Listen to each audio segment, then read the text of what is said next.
মই পুলি পাছোঁ মোৰ ঘৰ হৈছে 2 নং মিলনপুৰ আজি 9 মাহমান হৈছে আৰু মই চলাই থকা তো তেনেকৈ ৰাতিপুৱা মই 6:30 বজাৰ পৰা ঘৰলৈ ওলাই আহোঁ তাৰপিছতে ৰাতি কেতিয়াবা 10:30টাও বাজে তেনেকৈ হয় আৰু ছোৱালীক লৈ আহোঁ থাকে লগত থাকে তাইতো মোৰ হাক হয় তাই হ'লেহে ভাল লাগে গাড়ী চলাবলৈ তাই নহ'লে ভাল নালাগে মোৰ বিয়া হৈছিলে মই চিলাপথাৰত বিয়া হৈছিলোঁ 1 নং ছ'চাইটি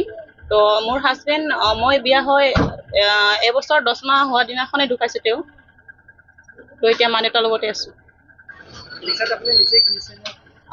মোৰ দাদাই লৈছে মোৰ কাৰণে ইনষ্টলমেণ্টকৈ লৈ দিছে দাদাই মই চেল্ফ ডিফেন্সৰো কাম কৰোঁ টাইকাণ্ডো তো স্কুলত কৰোঁ এবছৰত এবাৰ আহে 3 মাহৰ কাৰণে সেইটো কৰোঁ মই অনুভৱ কৰিছোঁ যে কিছুমান মানুহে কয় যে এতিয়া কিছুমান ষ্টুডেণ্টে উঠিছে তেতিয়া মোক কৈছে তুমি চলাব জানা জানো মই কৈছোঁ কিয় নোৱাৰিব ছোৱালী মানুহ হ'লেও পাৰিবা যদি তোমাৰ সাহস আছে তো কৈছোঁ অকল ছোৱালী যে কৰিব নোৱাৰে কথা নহয় তোমাৰ যদি সাহস আছে তুমি কৰিব পাৰিবা হাৰ মানিব নালাগে সেইটো কৈছোঁ উপাৰ্জন তেনেকৈ আপোনাৰ যদি ভালকৈ হয় তো আপোনাৰ কেতিয়াবা 1500 টকাও বাচে কেতিয়াবা 1000 তেনেকৈ বাচে আৰু তেনেকৈ চলি আছে ইনষ্টলমেণ্টো দিব লাগে মাহত 9,500কৈ দিব লাগে